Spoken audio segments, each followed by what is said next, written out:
We have videos of the judge. We have a brand new round of articles. We have Lily White, Merrick Garland going around to black churches talking about keeping the vote matching, keeping vote machines, keeping the vote wide open.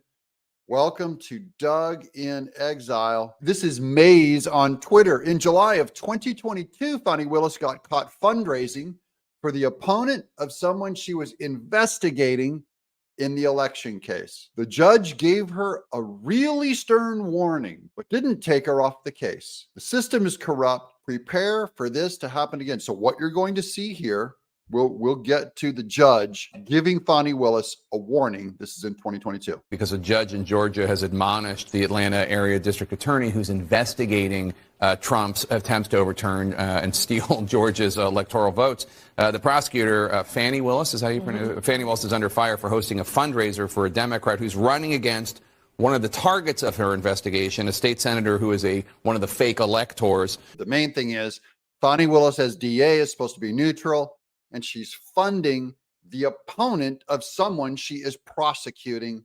That's the corruption. And this judge is going, can't do that, Fani.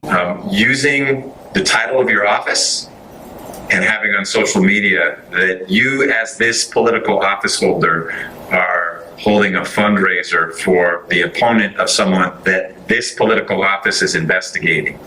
I have to point out, she has intermixed her own political fortunes with this case in a way that I think is going to backfire significantly against her, because she subpoenaed a Republican candidate for office and then hosted a fundraiser for his Democratic opponent. The judge threw her off that part of the case and said, quote, "What were you thinking?" I don't know that it's an actual conflict, but I use that phrase, "What were you thinking?" That's one way of putting it. I use the phrase, "What the hell were you thinking?" He's going, I wouldn't do it. He's watching this corrupt Fani Willis do it, and he's baffled. He is this judge is slow. Let me see this guy's name. Judge Robert. This is Judge Robert McBurney. Oh, Robert, you're always the last to know. Where the prosecutor thought I could prosecute the co-defendant of someone I defended. It's a "what are you thinking" moment. The optics are horrific. She's used her own subpoenas in this case. She subpoenaed Lindsey Graham. Then she recirculated a cartoon, a political cartoon, making fun of Lindsey Graham as part of a political fundraising effort. If you are trying to have the public believe that this is a nonpartisan, driven by the facts, and I'm not here to critique decisions, the decision was made, but if we are trying to maintain confidence that this investigation is pursuing facts in a nonpartisan sense, no matter who the district attorney is, we follow the evidence where it goes and ignore the fact that I hosted a fundraiser for the political opponent of someone I've just named the target. That strikes me as problematic. What's this guy doing in Georgia? He almost looks honest. He's going, "Fani, what are you doing?" This is 2 years ago. He warned her back in 2022. On that yet, she gave her opinion about Donald Trump's criminal state of mind.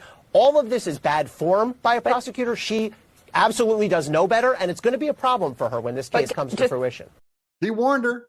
She didn't listen. She goes, "I'm going to go hire Nathan Wade." Okay, here's Colin Rugg. Just in.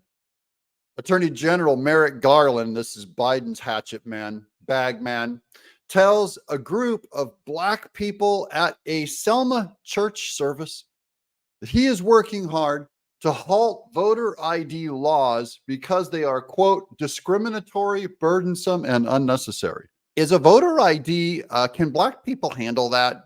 Because all these white liberals keep saying it's discriminatory and burdensome and unnecessary. They're like, what are you talking about? It's like asking them, do you guys stuff cash in your mattresses all the time? We're going to continue. Then we'll show you the clip of Merrick Garland. Assuming that black people can't get an ID is extremely racist. True. The right to vote is still under attack. This is Merrick Garland. And that's why the Justice Department is fighting back. Do you guys need the DOJ? The right to vote is still under attack. The use of drop boxes and voter ID requirements. We're going to blow all those open in the name of stopping Jim Crow. Here's Merrick Garland in a black church. I don't see how he's not struck by lightning. How dare these blasphemous scumbags politicize the bride of Christ? And that is why the Justice Department is fighting back. That is why one of the first things I did when I came into office was to double the size of the voting section of the Civil Rights Division. That is why we are challenging efforts by states and jurisdictions to implement discriminatory, burdensome, and unnecessary restrictions on access to the ballot. Many black people out there buying this shite from this guy in your church. Where's the one Christian in this whole black church that stands up and goes, get out? We're turning over the table, the money changers' tables. Get out of our church, Merrick Garland. Including those related to mail-in voting, the use of drop boxes, and voter ID requirements. That is why we are working to block the adoption of discriminatory redistricting plans that dilute the vote of black voters and other voters of color. This is the same guy, remember, who covered up for Hunter Biden, cheating on his taxes, doing deals with Ukraine and China. Okay, this is the same guy that makes up all of these lawsuits against Trump, coordinating with Tisha James, Fani Willis, who knows who else. He's the one who appointed Jack Smith. That's the guy who appointed Jack Smith, sitting in a black church. How dare you, sir? How dare you? You disgust me. And you're an idiot. And you're not going to win, is my sense also. Here's Molly Hemingway, the great one, on Twitter. Request for help from the Twitterverse. This is from all of you. Fani Willis ran for office with a pledge to deal with 11,000 unindicted homicides, assaults, and shootings. Do you know where I can find out how she's doing with that campaign pledge? Anyone out there? Ha! Got her. See, Fani Willis isn't there to fight. That was what she ran under. That was all a cover. She's just going after Trump. As my pal A-Dog says, she corrupt. Rasmussen reports, Georgia update, election officials were told that Fulton County did not perform any signature verification on any absentee by mail ballot in the 2020 election. They didn't verify one signature. And, quote, election officials were never provided a chain of custody documenting what they requested. This is an ex-Georgia election official in sworn testimony. This is going to go to Harrison Floyd, which Fani Willis, Harrison Floyd is the only guy that Fani Willis demanded stay in jail. He's a black man. So I just want to ask Fani Willis, is this a black thing? Here's the legal document that Rasmussen Reports is talking about. This is under oath that A, the voter registration counts in the active, inactive voter rolls, which I had questioned for months. That is, he asked for them for months. B, the board was told that Fulton County did not perform any signature verification on any absentee by mail ballots. Anyone could have sent it in and not had a signature verified. C, the board was never provided a chain of custody documents that it requested. Now, because of that, Harrison Floyd, the only black defendant among Trump's, the 18 RICO co-conspirators of Trump, the only black guy is the one. That's why Fani Willis sent him to jail. You go to jail because he questioned this part of the election, and come to find out he's right. Here's where it ties to McAfee.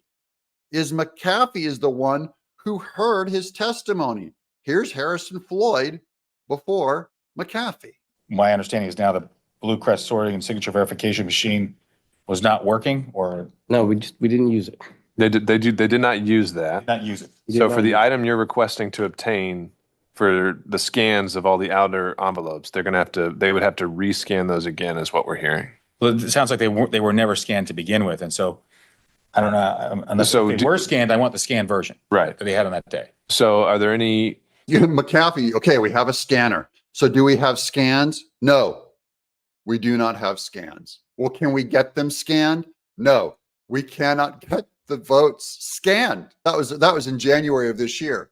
Fulton County District Attorney Fani Willis had asked the judge to send Harrison Floyd back to jail because of his inflammatory social media post. That's when he called her boo-boo bear. But I have another theory. Let's take a look at all of the RICO guys. Why is only this guy going to jail? Something. Seems like Fani Willis told us this was about race. But now you have all these white defendants. None of them went to jail. One of them, Harrison Floyd, goes to jail. The only black man. And now suddenly it's not about race. Fani, you bigot. Are there any documents in the county's possession of these items having already been scanned? Not that I'm aware of, but I can check at headquarters and see if they do have it. Okay, so the difference here is not so much that there's a total new rescanning, it's what was scanned and is still in your possession from that date. Well, Are we making the distinction here? Nothing was scanned, Your Honor. Holy smokes. Nothing was scanned as a conclusion. McAfee is going like, where's the scans? I mean, you're going to get the scans, right? You've got them. There has to be a chain of command, right? The county goes, nothing was scanned. Here's MJ Truth Ultra. Fulton County, Georgia admitted they didn't do signature verification in Fulton County at all in the 2020 election. They had an electronic verification system, but they admitted they did not use it. They admitted they have records of voter signatures, but they did not use it. They have records of voter signatures, but they admitted they did not use them. They're essentially saying they could check their records, but they're saying it would take forever because of how long it takes to do signature verification. And then here's Marjorie Taylor Greene with her conclusion. Between this election stuff and Fani Willis, Fulton County might be one of the most corrupt counties in the country. We're only scratching the surface, folks. This is only the beginning because this goes all the way back. Here's Trump tearing apart in a very funny way Fani Willis and Nathan Wade. I was indicted by Fani in Georgia. Fani. How did that work out? And her lover, Nathan Wade. And they hired him for almost $1 million because of his great experience. Of course, he didn't have any experience. He had experience in something else. You know that. A lot of experience. He's giving me some kind of New York sign language. What? I don't, I'm not from New York. And at that, I'm quite sure he was very good based on the fact that she called him 2,000 times. I didn't know the gentleman. I didn't know him. Oh, you have 2,000 phone calls, 3,500 text messages. How is it possible in a short, I know a lot of people. We like a lot of people. I happen to have a very good relationship with a woman called Melania.